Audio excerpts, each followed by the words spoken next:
느헤미야 4장입니다. 730페이지 느헤미야 4장 1절에서 23절 말씀인데요. 이 시간 우리 6절까지 한 절씩 교도하시겠습니다. 4장 1절. 산발랏이 우리가 성을 건축한다 함을 듣고 크게 분노하여 유다 사람들을 비웃으며 자기 형제들과 사마리아 군대 앞에서 일러 말하되 이 미약한 유대 사람들이 하는 일이 무엇인가? 스스로 견고하게 하려는가? 제사를 드리려는가? 하루의 일을 마치려는가?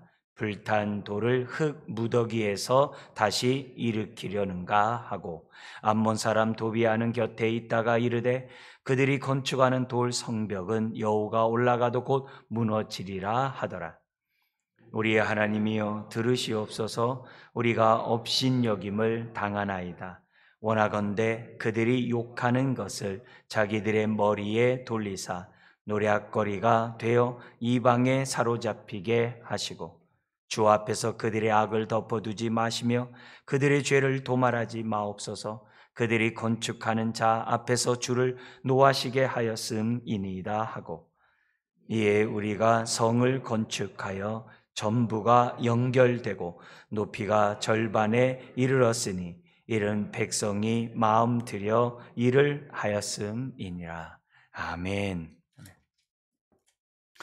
오늘 말씀의 제목은 15절에 있는 것처럼 우리가 기도할 때 대적자들의 꾀를 패하시는 하나님이라는 주제로 말씀을 나누기를 원합니다. 우리가 먼저 그 나라와 그의 의를 구하는 일에는 항상 안팎의 어려움이 있다는 것을 전제로 해야 돼요. 미리 알고 있어야만 합니다. 그래서 느헤미야 같은 경우에 성벽 재건을 통해서 주변 나라들이 요동치기 시작했거든요. 그래서 항상 주의 일에는 저절로 되는 법이 없어요. 끊임없이 안팎에 어려운 일이 있을 거라는 거죠. 그래서 4장은 밖의 어려움, 5장은 안의 어려움이에요. 그래서 이 밖과 안의 어려움이 항상 도사리고 있다는 것을 저와 여러분들이 기억해야 됩니다. 이건 교회만이 아니라 개인에게도 마찬가지예요. 개인에게도 밖으로부터 오는 여러 가지 스트레스가 있어요. 여러 가지 환경적인 상황이나 여러 가지 그런 것들이 우리로 하여금 사람으로 필요 상관해서 모든 것 포함해서 그런 일들이 다 있어요. 이제 그런 일을 겪어보다 보면 우리 마음이 어떻게 돼요? 여려져요. 자꾸 우리 마음이 나뉘게 돼요. 두려워져요. 낙심하게 돼요. 좌절하게 되는 그런 상황들이 항상 우리에게 벌어진다는 거예요. 그럴 때마다 우리가 느헤미야가 어떻게 행동했는가 이 원칙을 잘 배워서 개인적으로나 또 가정이나 교회적으로나 내가 속해 있는 공동체가 정말 하늘에서 이룬 뜻을 이 땅에 이루어드리는 그런 공동체 또 우리 자신이 돼야 한다는 것을 기억했으면 좋겠습니다. 그래서 먼저 하나님 나라와 의를 구하는 일에는 항상 안팎의 어려움이 있다. 이걸 기본적으로 생각하자는 거죠. 우리 기본적으로 두 번째는 뭐냐면 그러나 그럴 때마다 어려울 때마다 기도하면 하나님은 응답하시되 항상 실생활에서 구체적으로 응답하신다. 그게 이제 4장에 나오게 됩니다. 그래서 우리가 기도하면 마음에 이렇게 담대함이 생겨요. 담대함뿐만이 아니라 뭐가 생기냐면 지혜가 생겨요. 기도하면 항상 지혜가 생겨요. 이게 기도하는 묘미죠. 야고보서 1장에서도 그러죠. 후히 주시고 꾸짖지 아니하신 하나님께 두 마음 품지 말고 기도하라 했거든요. 그러니까 우리들이 힘들 때마다 항상 기도하자는 거예요. 그러면 마음의 평안이 찾아오게 되고 막 믿음 가운데 이렇게 담대함이 생기게 되고 그걸로 끝나는 게 아니라 헤쳐나갈 지혜를 하나님이 주시는 거예요. 그래서 내가 안 되면 사람을 붙여준다든지 내가 안 되면 여러 가지 환경을 바꿔주신다든지 하나님이 그런 일로 역사하시는 것을 보게 됩니다. 그러면서 세 번째, 그렇기 때문에 우리가 기도함으로 끝나는 게 아니라 하나님이 주신 그러한 뜻, 비전, 그 생각 주신 그런 것들을 위해서 우리가 뭐냐면 기도 가운데 얻은 이 지혜대로 우리가 행하자는 거죠. 항상 행하자. 행하는 것은 이 그릇과 같아요. 응답의 그릇과 같기 때문에 항상 우리들이 행하면서 우리가 응답의 정말 그릇을 마련하는 저와 여러분들이 되어야만 한다는 거죠. 그래서 느헤미야는 이 4장의 성벽 재건에서는 무장한 상태에서 성벽을 재건하고 또 어떻게 돼요?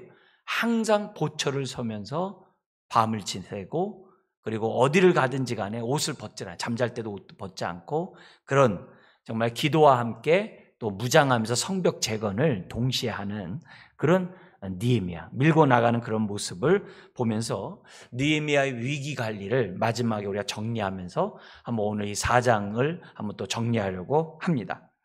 자, 성벽 재건은 52일 만에 이루어졌고 3장에 보니까는 행정력이 탁월했던 느헤미야는 자기의 연고가 있고 연관이 있는 그런 지역에, 그래서 제사장 같은 경우는 양의 문을 중심으로 이렇게 성문을 쌓고 성벽을 쌓게 하는 그런 일들을 갖다가 이제 이 3장에서 여러 가지 다양한 사람들이 모여가지고 이 성벽을 쌓기 시작하는데 52일 만에 성벽을 쌓았다는 거예요. 그러니까 이게 참 놀라운 일이죠. 그 앞에 선조들은 정말 이 80년 전에 오셨던 그 선조들은 도대체 뭐 하셨는지 그런 것들을 갖다가 조금씩만 하더라도 몇 명만 달려들어도 할 수 있었는데 못한 거죠. 왜 그렇게 했어요? 사는 일에 바쁘니까. 자기 일에 빨랐다라고 그러잖아요. 학계 선지자는. 자기 일에 빠르다 보니까 금방 하면 되는데 능력을 받고 성문은 소화되고 회파된 성벽은 회파된 가운데 있는 걸 갖다가 1, 2차 귀환 때 그냥 방치되고 있는 거예요. 그래서 오늘 이런 모습에서 하나님이 느헤미야를 통해서 재건하시잖아요. 이왕이면 스룹바벨 때 하면 얼마나 좋았겠어요. 1차 귀환 때 했으면 얼마나 좋겠어요. 그러니까 그런 의미에서 개인도 마찬가지죠. 우리들이 조금만 빨랐으면 얼마나 좋을까. 그런 일들 많잖아요. 그죠? 그잖아요. 우리가 조금만 더 내가 하나님의 은혜를 사모했으면 얼마나 좋았을까. 이런 기도를, 이런 생각을 할 때가 얼마나 많아요. 그죠? 조금만 젊었으면, 조금만 일렀으면, 이런 게 많이 있잖아요. 그런 의미에서 정말 우리들이 먼저 그 나라 그 일을 구하는 저와 여러분들이 하나님의 뜻을 아는 것은 너무나도 중요합니다. 자, 이런 가운데 먼저 이 본문을 보면은 이 대적자들의 그러한 회방과 느헤미야의 그러한 대처하는 방법들을 우리가 이제 좀 살펴보겠는데요. 먼저 1절에서 3절에 보니까 재건하는 유다 백성을 해서 대적자들이 어떻게 방해하는가. 여기 보면은 산발락과 도비야가 1절에서 3절에 이제 방해를 합니다. 어떻게 방해하냐면 산발락이 자기 형제들과 사마리아 군대, 사마리아에 그 총독이 있었거든요. 사마리아 지역에 그 총독을 이제 등에 업고 딱 뭐냐면 소리를 지르는 겁니다. 비웃는 거죠. 뭐라고 그러냐면은 크게 분노하여 유다 사람들을 비웃으며 뭐라고 얘기하냐면은 이 미약한 유다 사람들이 그래요. 네. 왜냐면 바벨론 포로로 막 끌려갔고 1, 2, 3차로 차라리 사마리아 사람들은 어떻게 돼요? 동화돼 가지고서 그죠? 아수르에 의해서 멸망한 다음에 이제 다 또 끌려나간 사람도 있지만은 와가지고 동화되어 사마리아 민족을 이뤘잖아요. 그러니까 그런 데서는 이미 어떤 삶의 터전이 견고한 거예요. 사마리아성 이런 데 지역은요. 그러니까 총독이 있죠. 근데 이 남쪽의 유다는 정말 1, 2, 3차의 전쟁으로 인해 가지고 아주 피폐하게 짝이 없는 그런 상황이 된 거거든요. 그러니까 여러모로 정말 이 유다 백성은 철학의 짝이 없는 거죠. 그래서 이 미약한 유다 사람들이 무엇을 하려는가 하면서 이제 비웃으면서 얘기합니다. 뭐냐면 스스로 견고하게 하려는가. 아니 아닥사스다 왕의 조서가 있었잖아요. 앞에서 에스라 학사 때에도 아닥사스다 왕의 조서가 있었잖아요. 근데 그런 것들이 어떻게 돼요? 힘이 공권력이 미치지 못하는 거예요. 황제의 조서가 있음에도 불구하고 정말 이렇게 멸시를 받는. 왜냐면 이게 한 번 가는데 막 4달, 5달 걸리는 이런 먼 길이기 때문에 이런 것들이 총독에 의해서 모든 것들이 좌지우지되기 때문에 이게 제대로 안 되는 거죠. 그러니까 스스로 견고하게 하려 하는가. 성벽 재건하기 위해서 황제의 조서를 가지고 더구나 군대까지 이끌고 왔잖아요. 그죠? 살림에 있는 그 담당하는 자에게 나무까지, 목재까지 제공받는 이런 상황 가운데 온 상황이잖아요. 근데 얘기하는 거예요. 스스로 견고하게 하려는가? 제사를 드리려는가? 하루의 일을 마치려는가? 불탄 돌을 흙무더기에서 다시 일으키려는가? 하고 이렇게 하면서 비웃는 거예요. 심지어는 이 도비아, 이제 계속 나오는 인물이에요. 이 도비아는 뭐냐면 여울만 올라가도 무너지겠다 하면서 아주 이렇게 조소하는 이런 부분이 있다. 이건 뭐냐면 성벽 재건을 이들이 한다는, 미약한 유다 백성이 한다는 것은 불가능하다는 거죠. 예. 자기를 볼 때 불가능한 일이라고 도저히 있을 수 없는 그런 일이라는 거죠. 그러나 이미 우리는 하늘의 하나님을 믿고 있는 저와 여러분들의 입장에서 보면 어떻게 돼요? 하나님이 하시면 하는 거죠. 하나님이 하시면 하는 거죠. 그러나 세상 사람들은 하나님이 안 보이는 거죠. 그러나 느헤미야는 보이는 거죠. 느헤미야하고 유다 백성들은 보이는 거죠. 유다 백성이라고 다 동참한 게 아니에요. 네. 대적자들의 편에 서가지고 방해하는 사람들 있고, 더구나 귀족들 가운데서는 대적들의 편에 서서, 왜냐하면 총독들이 있으니까 그 총독에 빌붙어 가지고 방해하는 귀족들도 많이 있었거든요. 그러니까 그런 상황에서 건축한다는 것은 쉽지 않아요. 근데 느헤미야가 앞에서 2장에서 백성들을 독려하면서 한 얘기가 있잖아요. 독려하면서 하나님이 하신다고. 그리고 심지어는 이 산발락과 도비아가 우리도 하겠다라고 달려드니까는 너희들은 우리와 상관없다라고 아주 단호하게 하나님이 건축하게 하실 것이다. 그때 왕의 조서 얘기도 안 해요. 하나님이 하실 것이라고 선포하지 않았습니까? 그러니까 느헤미야는 하나님이 보이는 거죠. 어떻게 느헤미야가 이렇게 하나님이 보였을까요? 1장에 그 원인이 있잖아요. 1장에 그는 기도하는 자였거든요. 좀 더 안에 들어가면 하나님을 경외하는 자라고 했거든요. 경외하는 자. 하나님을 두려워하는 자와 경외하는 자의 차이가 있다고 그랬죠? 경외하는 자에게서는요, 친밀감이 포함되어 있어요. 하나님과의 친밀함이 포함되어 있는 게 경외한 자의 특징이에요. 두려움은 뭐냐면 공의 하나님으로만 하나님 앞에 있는 거예요. 두려움이 하나님이에요. 근데 경외는 하나님이 나의 선한 목자이고 아버지가 되시고 그분과 친밀한 교제를 나누는 그런 자녀의 신분이 포함되어 있는 거예요. 그래서 경외는 날마다 옛사람을 벗어버리고 새 사람을 덧입으며 하나님을 향해 나아가는 자가 갖는 마음이 경외예요. 경외예요. 그래서 느헤미야는 경외하는 자예요. 경외 속에 뭐가 포함된 거예요? 그러니까 기도하는 자가 포함되는 거예요. 기도하는 자가 포함되는 거예요. 그러니까 그런 자였기 때문에 하나님 보는 거죠. 이렇게 정한 시간에 수요일 날 우리가 예배 드리는 게 왜 중요해요? 세상 살다 보면 바빠서 잊어버리거든요. 정말 우리가 너무나도 또 일이 많다 보니까 이게 쉬고 싶은 그런 것들도 많이 있거든요.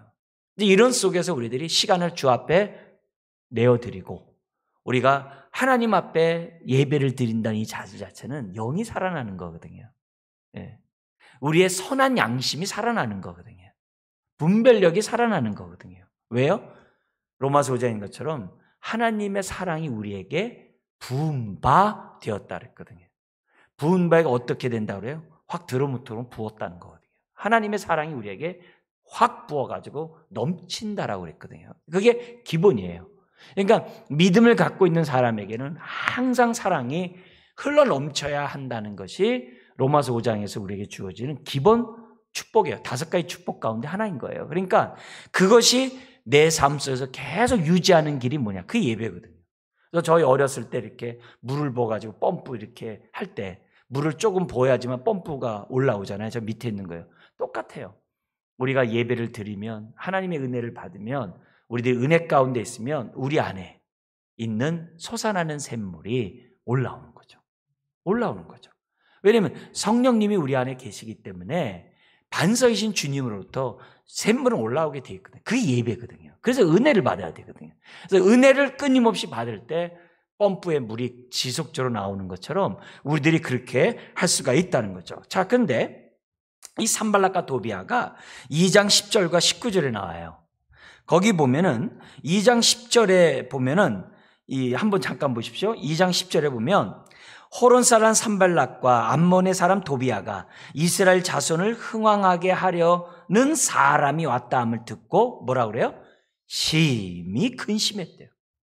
왜냐면 왕의 조서를 가지고 군대까지 끌고 왔으니까 심히 근심했다. 이미 이 전에서는 뭐냐면 이 암몬 이런 사람들은 이스라엘 조공들을 많이 바치고 이스라엘 관계에서 굉장히 열등 그런 모습이었거든요. 그러니까 그렇게 했다고 그래요. 2장 19절에도 보세요. 2장 19절 한번 읽어볼까요? 호론 사람 산발락과 종이었던 암몬 사람 도비아와 아라비아 사람 게셈이 이 말을 듣고 우리를 업신여기고 우리를 비웃어 이르되 너희가 하는 일이 무엇이냐? 너희가 왕을 배반하고자 하느냐? 하기로. 이거 굉장히 무서운 말이거든요. 황제를 배반한다. 이거는요, 반역은 이거는 굉장히 무서운 그런 시대거든요. 그러니까 이런 말로 한다는 거죠. 그러니까 근심하고 말로 지금 배반하냐고 공격을 했어요. 근데 오늘 이 4장에서부터는 어떻게 되냐면 이제 조직적으로, 그 다음에 물리적으로 지금 적극적으로 방해하는 그런 모습이 나오는 거예요. 자, 근데요, 2장 10절은 비웃었잖아요. 근데 여기 오늘 본문에서 뭐라고 그래요?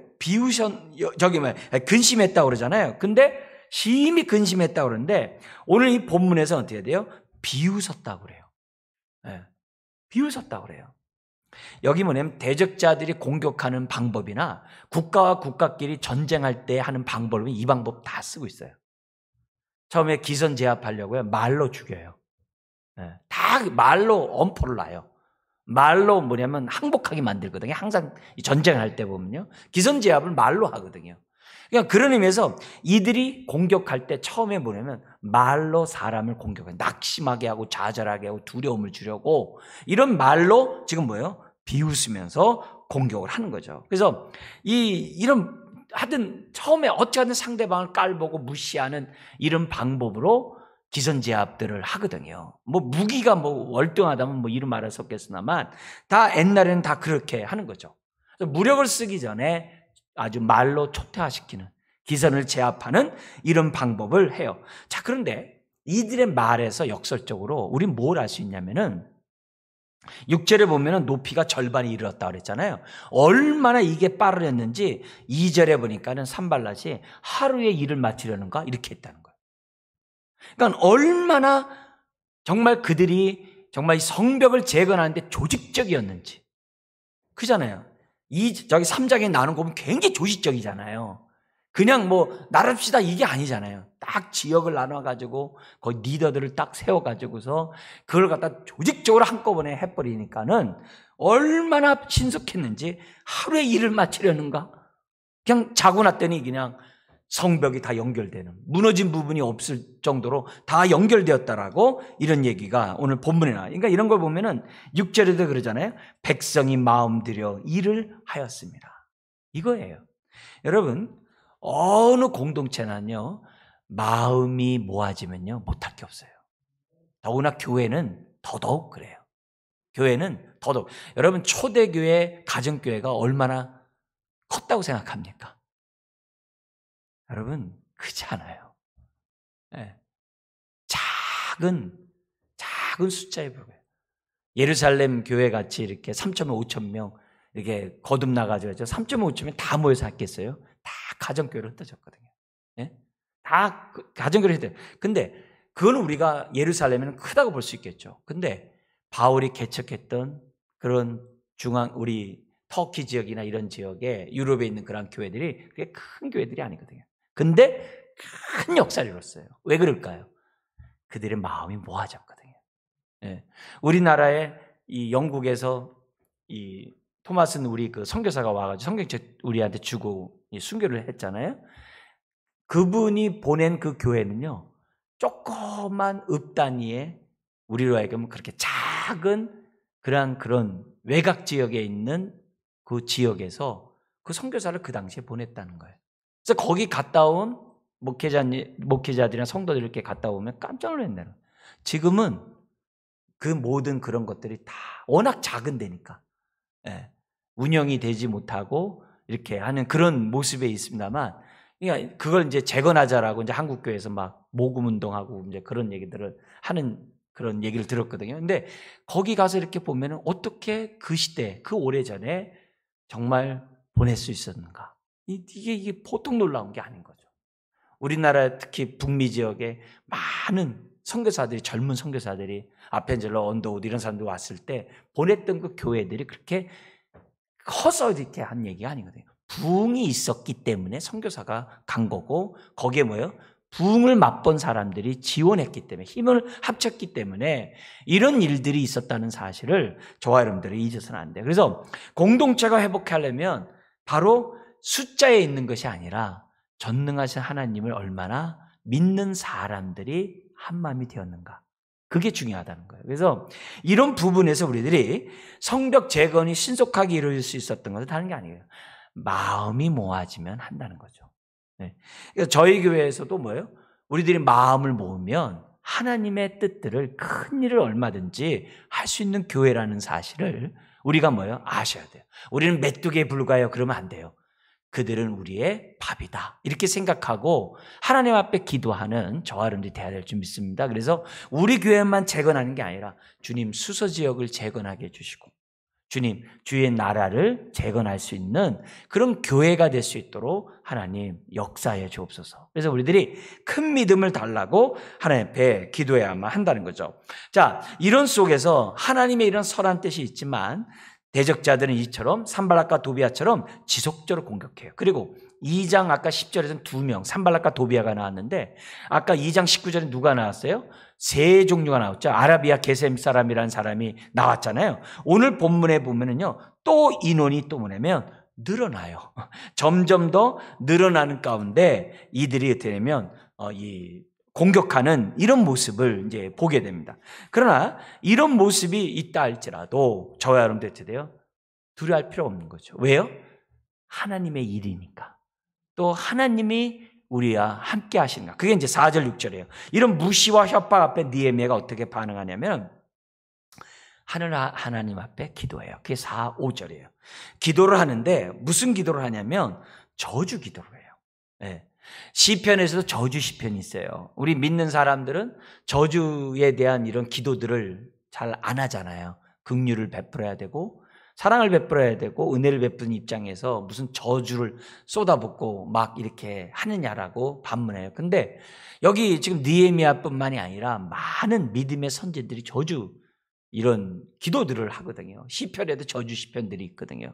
그러니까 이런 기도를 들으면서 우리가 그러나 원칙이 있어요. 이게 뭐냐면 나의 이름의 명예가 아니라 주의 이름의 명예 때문에 하는 거라는 거예요.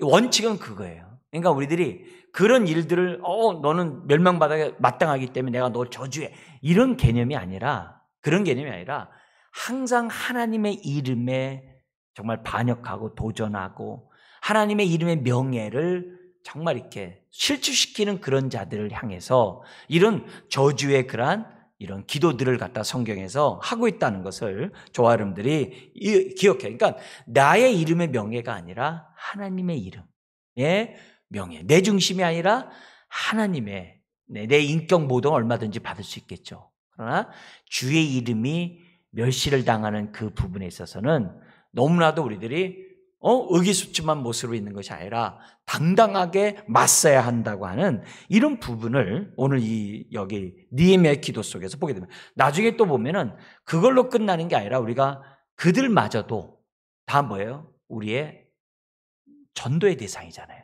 하나님의 사랑의 대상이라는 것을 우리가 또한 뭐냐면 또한 알고 있어야 돼요. 자, 이런 것들을 우리가 생각하고 어쨌든 여기서 4, 5절에서는 그런 위기 순간에 느헤미야 뭐예요? 하늘의 하나님을 바라봤다는 거. 그 순간에 이거 어떻게 되는 거 아니야? 그게 아니라 그 순간에 하나님 앞에 기도하면서 하나님 앞에 부르짖었다는 거예요. 그러니까 느헤미야는 사람의 대적자들의 비웃음 소리보다도 그 순간에 어떻게 돼요? 하나님의 소리를 듣고자 했던 사람이었다는 것을 우리에게 보여줍니다. 이런 은혜가 오늘 저와 여러분들이 정말 누리시기를 주의 이름으로 축원합니다. 우리가 힘들어 보세요. 우리가 아파 보세요. 우리가 괴로워 보세요. 다른 소리 안 들려요. 비웃는 소리만 들리기가 쉬워요. 네. 남들의 눈을 의식하고 남들의 그런 반응의 소리에 자꾸 귀 기울이기가 쉬워요. 아니에요. 우리는 기도하는 사람이 돼야 돼요. 느헤미야처럼 그 순간에 하나님 앞에 기도해야 되는 거죠. 다른 게 아니에요. 그래서 4절에 우리 하나님이여 들으시옵소서, 우리가 없인 여김을 당하나이다. 하나님이요. 그런 얘기를 들을 때마다 하나님 앞에 던지는 우리들이 되어야만 합니다. 자, 그러면서 기도와 함께 느헤미야가 6절에 어떻게 돼요? 대적자들이 있지만은 어떻게 돼요? 최선을 다해서 성 전부가 연결되도록 재건했다는 것을 우리들에게 보여주고 있다는 거죠. 그러니까 느헤미야의 이런 행동들이 어떤 영향력을, 선한 영향력을 주냐면요, 백성들이 두려운 상황에 빠지지 않고 그들이 드디어 최선을 다해 마음을 들어, 이렇게 돼 있죠. 마음을 들어 동참하게 됐다는 거죠. 대적자들이 있는데 중단 없는 전진했어요. 누구 때문에요? 느헤미야를 통해서 영적 각성이 이루어지니까 이게 되는 거예요. 여러분, 오늘 우리가 이 시간에 이런 말씀을 듣는 이유가 뭐냐면 우리가 다 느헤미야처럼 되자는 거예요. 목사인 저뿐만 아니라 여러분의 가정에 여러분의 느헤미야가 되고 여러분의 이웃에 여러분의 느헤미야가 되자는 거예요. 왜냐하면 어려운 일을 겪으면 다 무섭고 시대에 빠지게 되고 다 힘들어요. 이런 속에서 우리는 어떻게 돼요? 하나님의 살아계심을 나타내야 되잖아요. 그런 의미에서 우리가 해야죠. 병원 가보세요. 맨 의사분들은 그냥 막 다른 걸 얘기를 해요. 막 들을 때마다 그냥 얼마나 좌절이 되는지 몰라요. 그러나 우리 믿는 사람은 어떻게 돼요? 항상 우리는 뭐예요? 소망의 얘기를 하잖아요. 그죠? 항상. 왜요? 하나님이 계시니까. 우리는 마지막 그 순간까지 하나님께 기도하잖아요. 우리 엘리야하고 엘리사 사람 살릴 때 보세요. 아이가 숨 쉴 때까지 그 위에 엎드리잖아요. 그잖아요. 숨 쉴 때까지 아이가 죽은 아이를 놓고 뭐냐면 엎드려서 기도하잖아요. 우리는 그 모습이 우리들의 자세가 되는 거죠. 다 포기하고 이제는 안 돼요. 물론 그건 그렇고 그것 때문에 우리가 기도하지 못할 이유가 없다는 거죠. 그럼에도 불구하고 우리는 어떻게 돼요? 살아계신 하나님 앞에 마지막까지 기도하자는 거예요. 마지막까지 하나님 앞에 기도하는 저와 여러분들이 돼야 한다는 거죠. 그래서 느헤미야의 이런 정말 하나님만을 의지하고 정말 중단 없는 전진하는 이 담대한 모습 앞에 지금 백성들이 뭐예요? 마음을 모은 거거든요. 여러분, 사실 또한 주의 일은요, 이런 두려움만이 있는 게 아니라 귀찮을 수 있어요. 주의 일은 또 뭐냐면 참 수고가 감당하기 버거울 수도 있어요. 두려운 문제가 아니라 버거울 수 있어요. 여러모로 정말 사람 앞에서 싫은 소리 할 때도 있어요. 그렇지만 주의 이름에 명예가 있다고 한다면 싫어도, 귀찮아도, 하기 싫어도, 너무나도 힘들어도 우리는 해야 돼요. 해야 돼요. 하다 보면 주님이 함께 하셨구나. 하다 보면 주님이 그래도 힘 주셨네. 이렇게 하면서 하나님께 우리들이 영광을 올릴 수가 있거든요. 여러분, 지금 코로나로 인해 가지고 지금 이건 우리나라 지금 교회가 9천 교회가 예배를 못 드린다고 그러잖아요. 이건 정부에서 발표한 그런 내용이에요. 16%가 예배조차도 안 드린다고 이렇게 되어 있는데, 그런 하면서 우리 저번에 SBS에서 그것도 8시 뉴스에서 가나안 성도 얘기를 들면서 뭐냐면 교회를 비하하고 비방을 해요. 몇몇 목회자를 이렇게 등단시켜가지고 정말 교회의 그러한 정말 이렇게 직업을 가지면서 빛과 소금의 역할을 하는 그 목회자들을 부각시키고 기존 교회에 대해서 아주 그렇게 얘기를 해요. 물론 그 세상의 눈으로 볼 때는 합리적인 말이죠. 합리적인 교회의 공격이겠죠. 산발락과 도비아처럼 얼마든지 합리적으로 그런 얘기죠. 그리고 또 뭐예요? 팩트가 있잖아요. 교회에 의해서 많은 전염이 이루어지고 많은 이런 방역 실패가 교회 안에서 이루어진 것들도 있죠. 그런 사실이 있어서 그렇게 얘기했을 때 사실 할 말이 없죠. 할 말이 없죠. 그러나 그런 것들을 통해서 항상 사단이 함께 공격한다는 거고, 그걸 통해서 드디어 세상 사람들은 더욱더 합리적인 사고로 무장하는 거예요. 그게 무장의 공격이 빌미가 돼가지고 교회를 합법적으로 합리적으로 공격을 하는 거죠. 그리고 거기 앞에서 교회는 뭐냐면 속수무책으로 억울하지만 당할 수밖에 없는 그런 모습이죠. 그러나 우리는 이미 이런 것들에 대해서 우리는 알잖아요. 세상으로부터 호의적이고 좋은 소리 들으려고 우리가 살아가는 사람들이 아니잖아요. 그리고 국가에서 방역이 제일 많이 이렇게 안 돼가지고 퍼진 그런 집단, 거기 늘 얘기하잖아요. 식당서부터 시작해서 쭉 얘기하잖아요. 5가지에게도 교회가 들어가 있질 않아요. 그러니까 그렇게 많은 교회가 있고 그렇게 많은 그런 성도들이 있어도 실질적으로 볼 때 뉴스에서 정말 억울하지만 너무나도 강화되고 그런 모습 가운데 있는 것이 또한 현실이잖아요. 그러나 세상에서는 그렇지 않아요. 교회가 방역을 어긴 거 사실 아니냐 하면은 저와 여러분들이 할 수가 없어요. 그래서 우리가 말로 세상을 이기려 해서는 안 돼요. 손해는 감수하고 억울함은 감수하고, 그럼 뭐 하자는 거예요? 뒷짐지고 있어야 되느냐? 가난한 성도가 능사냐? 그렇지 않다는 거죠. 우리는 2-3 사람이 주의 이름으로 모여야 되고, 우리는 그리스도 몸을 세워야 되고, 그럼에도 불구하고 성벽은 재건해야 되고, 그럼에도 불구하고 성전은 세워져야 되거든요. 예배는 세워져야 되거든요. 예배는 드려져야 되거든요. 그것들 때문에 우리가 혼자서 하나님 앞에서 내가 신앙생활하는 것이 아니라 그리스도의 몸으로 지체로 부름받은 저와 여러분들이 모이기를 힘써야 되고, 모이기를, 히브리서 10장에 있는 것처럼 모이기를 더욱더 힘쓰고 자기 위치에서 자기 역할을 베드로전서 5장에 있는 것처럼 자기 위치를 은사의 직분에 따라 지켜야 되고, 그렇게 함으로 어떻게 돼요? 세상 사람들에게 먼저 그 나라 그 일을 구하는 그런 교회로서 우리들이 빛을 발해야 되고 소금의 역할을 감당해야 되는 거예요. 우리가 신앙생활 이렇게 하다 보면은 해체주의가 돼요. 신앙이 뭐예요? 하나님과 나와의 관계만 남는 세상으로 점점 변해가요. 아니에요. 신앙 자체가 공동체예요. 우리 신앙 자체가 공동체 신앙이에요. 그게 언약이에요. 그게 언약 공동체예요. 그게 교회예요. 이걸 우리들이 아셔야 돼요. 그러나 사단은 어떻게 돼요? 교회보다 개인 교회를 강조하는 거죠. 우리 고라 집단과 고핫 자손이 모세와 아론과 맞짱 떴을 때 그들이 내세운 게 뭐예요? 너만 거룩하냐? 너만 하나님 음성 듣냐? 우리도 교회다. 그걸로 공격을 했잖아요. 그걸로 공격했잖아요. 그게 한 부분은 맞지만 성경에서 말한 그거는 전체적인 지혜가 아니거든요. 개인 구원은 공동체 구원으로, 개인의 영성은 공동체 영성으로 먼저 그 나라 그 일을 구하는 교회로 나가야 되거든요. 그러니까 우리가 이런 부분에서 우리들이 흐트러지는 것이 아니라 하나님, 무너진 공동체 신앙을 회복하게 해주십시오. 그래서 이 나라 이 민족을 위해서 우리들이 기도해야만 한다는 거죠. 그래서 베드로전서 2장 12절에 이런 말씀이 있어요. 너희가 이방인 중에서 행실을 선하게 가져. 그러니까 우리가 더욱더 방역 철저해야 되고 마스크 쓰고 손 세척을 해야 되고, 그러게. 그래서 선하게 가져. 너희를 악행한다고 비방하는 자들로 하여금. 얼마나 많은 사람이 비방해요? 그러면서 너희 선한 일을 보고, 그런 가운데서도 우리가 해야 될 도리를 해야 되겠죠.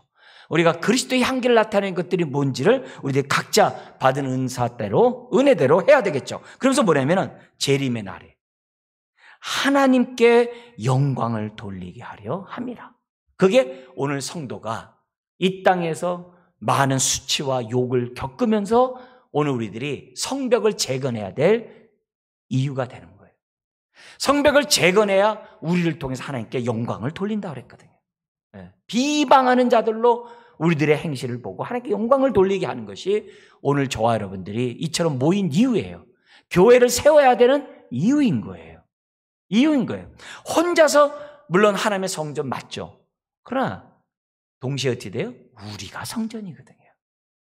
그걸 우리들이 기억하면서 언약 공동체를 세우는 저와 여러분들이 돼야만 한다는 거예요. 그래서 우리가 여러모로 우리들이 정말 무너진 우리 한국 교회 강단을 다시 세울 수 있도록 기도하고, 우리가 최선을 다해서 우리도 또한 어떻게 돼요?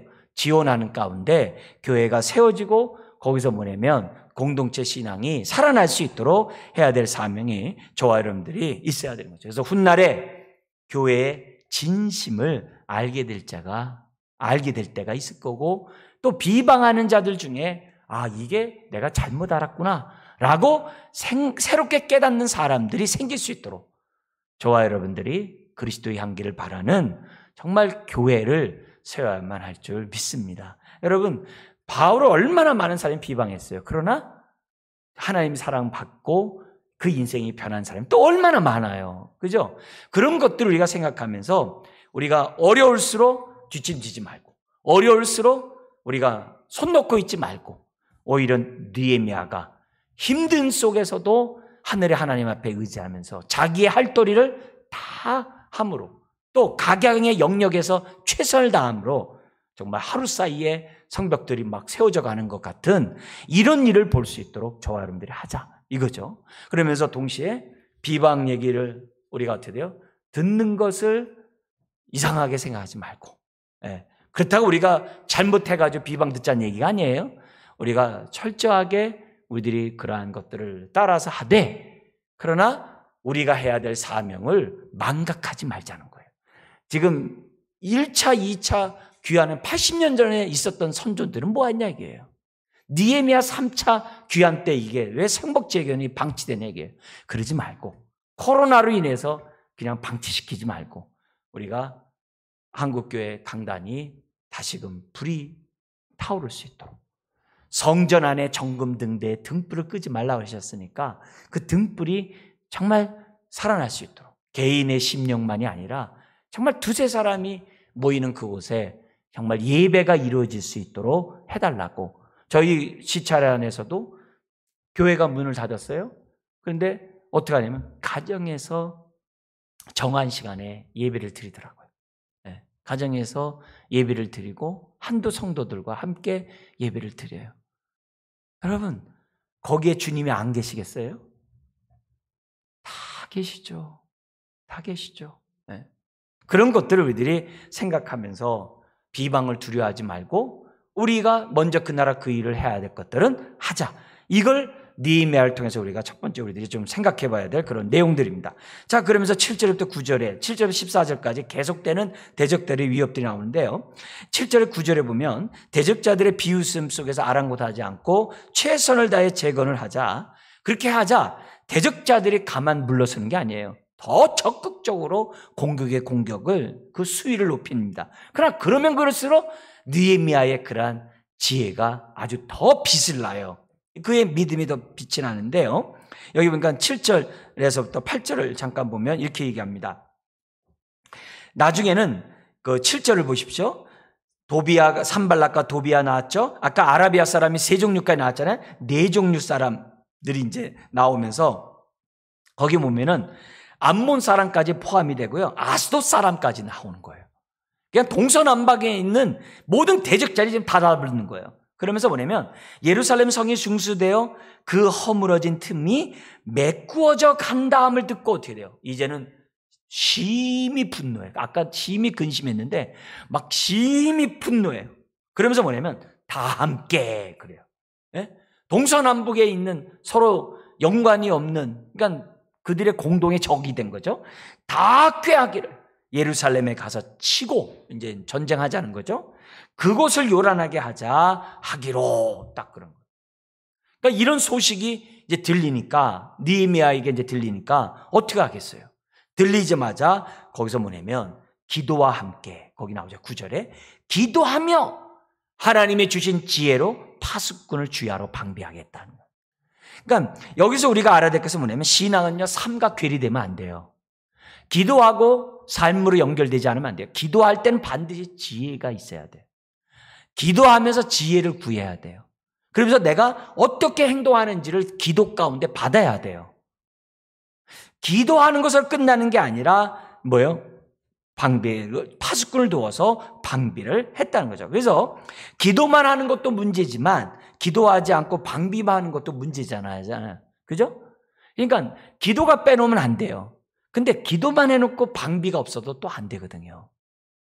기도와 방비가 우리들에게 지금 다 있어야 되는 거죠. 그래서 그들은 말로 안 되자, 이제 협박도 안 되자, 무력을 사용하고자 했던 거죠. 그러나 그 순간에 또 기도해요. 느헤미야가 위기의 순간에서도 기도하는 모습을 우리는 배워야 돼요. 아닥사스다 왕에서도 너 얼굴이 안색이 왜 그래? 그때 0.00001초 하늘의 하나님 앞에 기도하면서 딱 얘기하잖아요. 이건요, 평소에 기도 훈련 안 되면 안 돼요. 수요 예배가요, 여러분들의 정말 더 큰 위기를 만날 때 헤쳐나가게 하는 그 능력을 주는 이 수요 예배가 되는 줄 믿습니다. 여러분 그 소망을 가지셔야 돼요. 그 믿음을 가지셔야 돼요. 오늘의 이런 훈련이 내 위기 때 더욱더 기도하게 돼요. 평소에 기도 훈련이 되지 않으면 안 되는 그런 부분이죠. 자, 그러면서 방백을 딱 준비하는데 이제는 어떻게 돼요?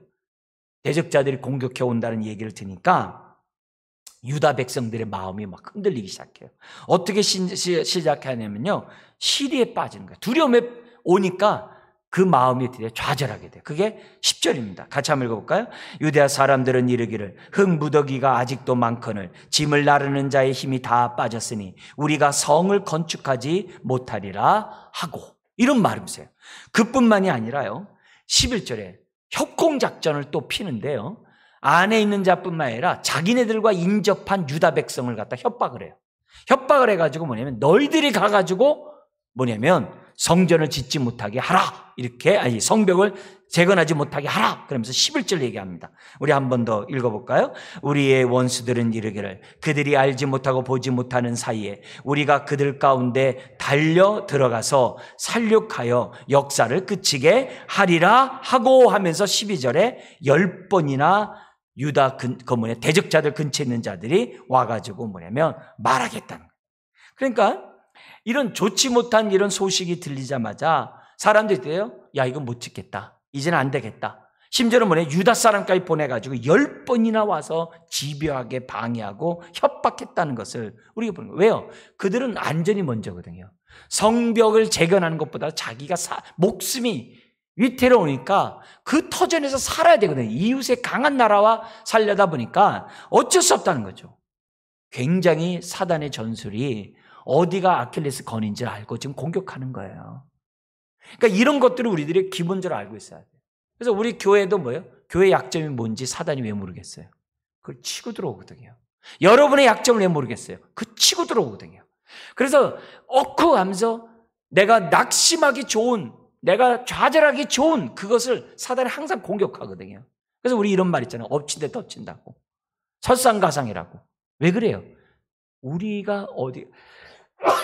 우리의 약점을 사단이 아는 거거든요. 지금 계속 공격해오는 이 모습에서 우리가 이럴 때마다 뭐예요? 정신 바짝 차리고 느헤미야에게서 배우는 게 뭐예요? 기도하고 또 기도하고 또 기도하는 거예요. 적은 끊임없이 강하게 오는 거예요. 그러면서 기도만 하는 게 아니라 13절 14절에 뭐냐면 맞대응을 해요.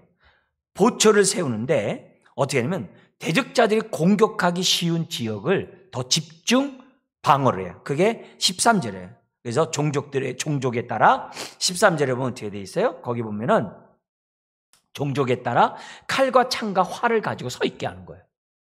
왜냐면 거기가 낮고 넓은 지역이라 그랬거든요.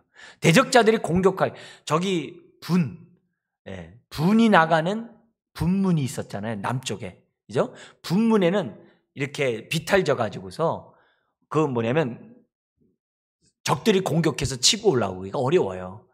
그러나 이 북쪽에 있는 지역은요, 넓은 지역이고 평평하기 때문에 그쪽은 얼마든지 공격하기가, 양의 문 이런 쪽으로는, 그다음에 옛문 이런 쪽 공격하기 쉽거든요. 그러니까 느헤미야가 어떻게 돼요? 그쪽 지역을 갖다가 더 튼튼히 방어를 하는 거예요. 방어를 하는데 그냥 서 있는 게 아니라 칼과 창과 활을 갖고 있는 거예요. 그러니까 대적자들이 보는 거예요. 쟤네들이 활 갖고 있고, 왜? 군대를 데리고 왔잖아요. 그러니까 그런 모습을 갖다가 딱 서 있는 거예요. 그러니까 실제적인 공격이 이제 시작이 임박했다는 거죠. 그러면서 14절 정신무장시켜요. 뭐라고 하냐면 14절에 뭐냐면 지극히 크시고 두려우신 하나님을 기억하라는 거예요. 그분이 지금 우리와 함께 한다는 거예요. 두려워하는 것은 하나님이 안 보이기 때문에 두려워하니까 하나님을 보라는 거예요. 그리고 뭐냐면 너의 가정을 위해 싸우라는 거예요. 이 군대 가면 이런 얘기 많이 하거든요. 여러분의 부모와 여러분의 가족을 위해 지금 우리는 싸워야 된다, 이런 얘기 많이 하거든요. 지금 뭐예요? 지금 정신무장을, 재무장을 지금 시키고 있는 거죠. 그러니까 여기서 이렇게 보면 우리가 지금 9절부터 14절까지 보면은 대적자들의 공격 앞에 어떤 유대인들은 두려워서 불안 조성하고 자기 목숨 하나 연명하기 위해서 10번이나 와서 막 그냥 회방하고, 또 반면에 똑같은 유대인인데 어떤 유대인들은 느헤미야를 중심으로 한 공동체를, 전투 공동체를 만들고 있다는 거예요. 하나님을 똑같이 믿고 있는데 누구는 두려워서 대적자를 협조하고 누구는 죽음을 불사하고 대항하는 이 모습을 지금 보고 있는 거죠. 여러분, 여기서 지금 뭐냐면 느헤미야와 함께 힘을 합친 사람도 어떻게 돼요? 옛날에는 정말 하고 싶어도 할 수 있는 그러한 용기가 없었거든요. 근데 드디어 느헤미야를 통해서 뭐냐면 성벽을 재건하고 싶어하는 그 열망과 그 마음이 지금 북돋아가지고 지금 동참한 거거든요. 여러분, 이게 회복이에요.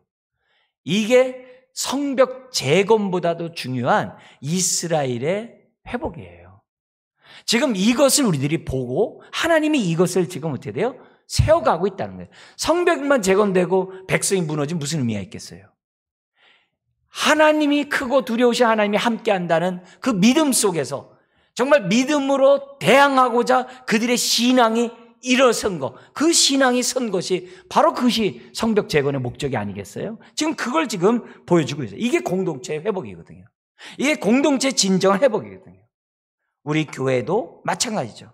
한 사람이 회복되는 것보다도, 한 사람의 열망보다도 공동체가 회복돼서 공동체가 한 몸이 되는 것이 우리가 정말 무엇보다도 먼저 그 나라와 그 일을 구하라 했잖아요. 그런 뜻이라는 사실을 저와 여러분들이 잊어서는 안 됩니다. 그러니까 결국은 공동체가 무너지는 것은요, 환경 때문이 아니에요.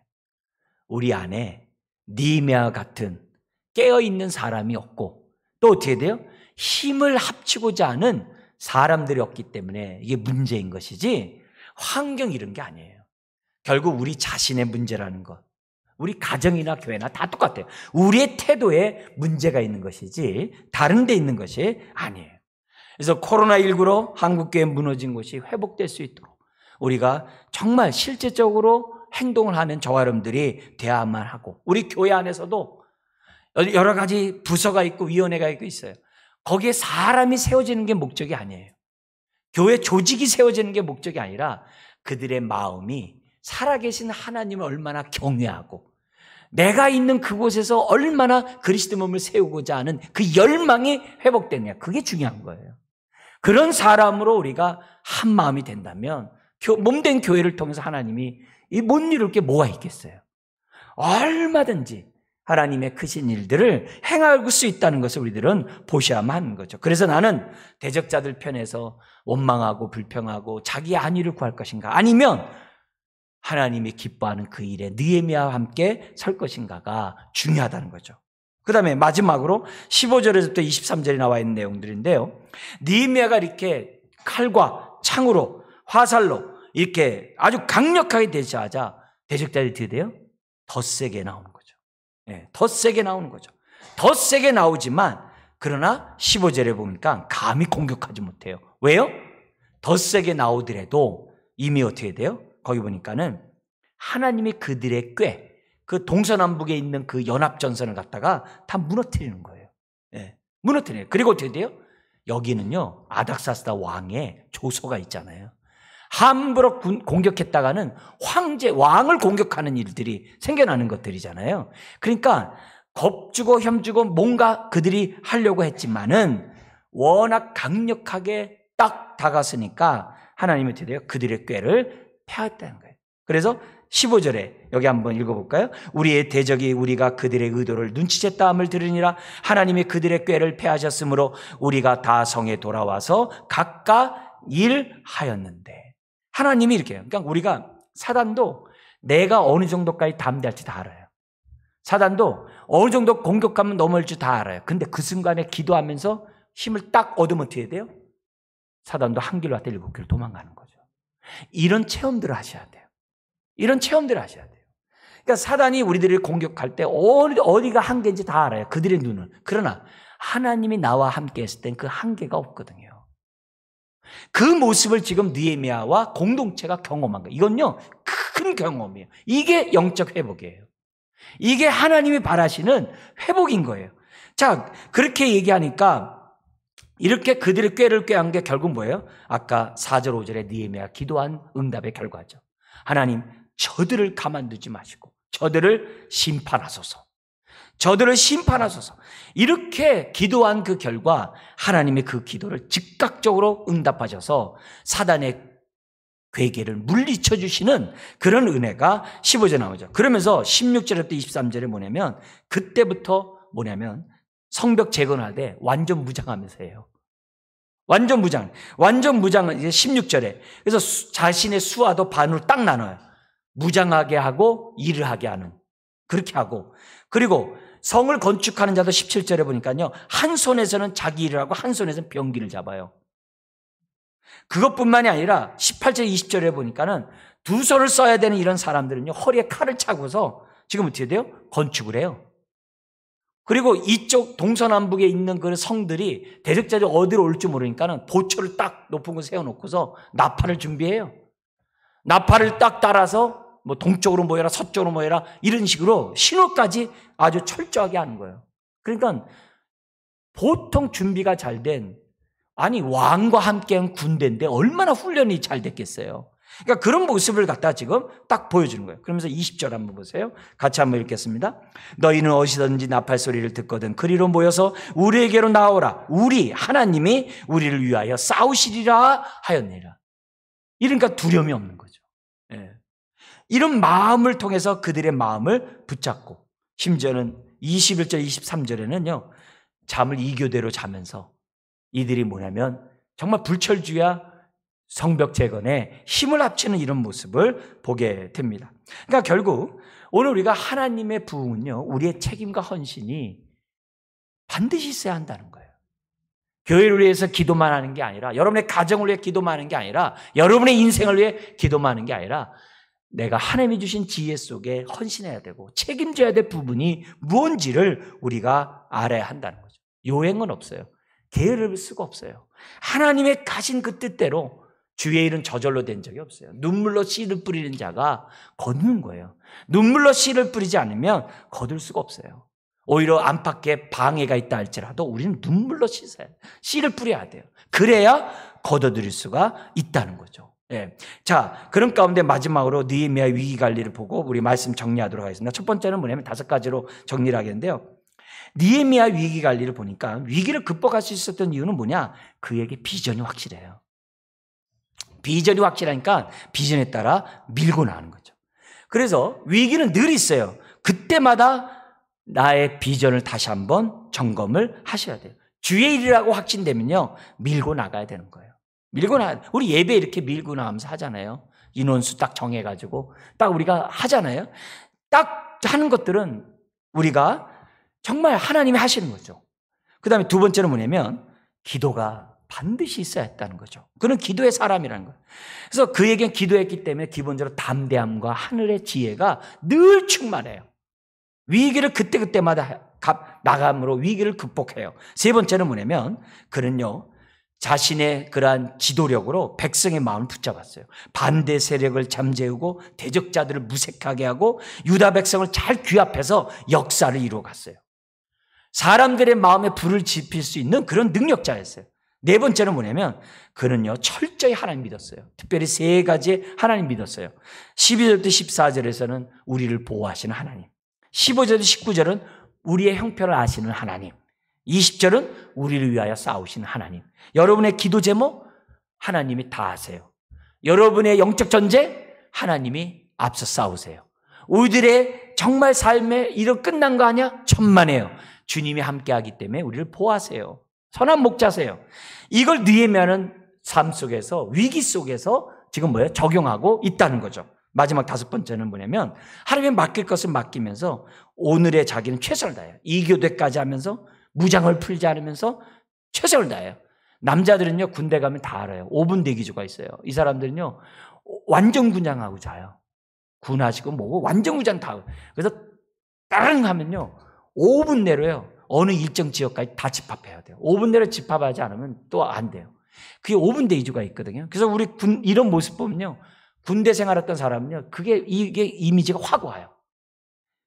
우리 여성분들은 그런 게 잘 안 온다 하더라도 그러나 뭐예요? 하나님의 지혜 속에서 내가 할 수 있는 최선을 다하는 그런 모습으로 우리들이 나아가자는 거죠. 오늘 성령님의 지혜 속에 교회에 무너진 부분들이 뭐고, 성도들에게 어떤 마음들을 일으켜 세워야 될 대상이 누군지 또 알려달라고 하면서 우리 기도하면서 이 밤에 또 다시 한번 임재를 느끼는 귀한 밤 되시길 주의 이름으로 축원합니다. 기도하겠습니다. 하나님 아버지, 우리가 위기 때마다 주여 느헤미야처럼 기도하고 엎드리게 하여 주옵소서. 그리고 하나님의 지혜를 담대히 행하는 주의 자녀들 되게 하여 주옵소서. 살아계신 하나님이 오늘 나와 우리와 함께함을 우리가 확신하고 아버지 하나님 부르짖고 우리가 지혜 가운데 행동해 나가는 모든 자녀 다 되게 하여 주옵소서. 예수님의 이름으로 기도드리옵나이다. 아멘. 하나님께서 당신을 통해 메마른 땅에 샘물 나게 하시기를 우리 찬양 2번 하시는데요. 우리 기도를 통해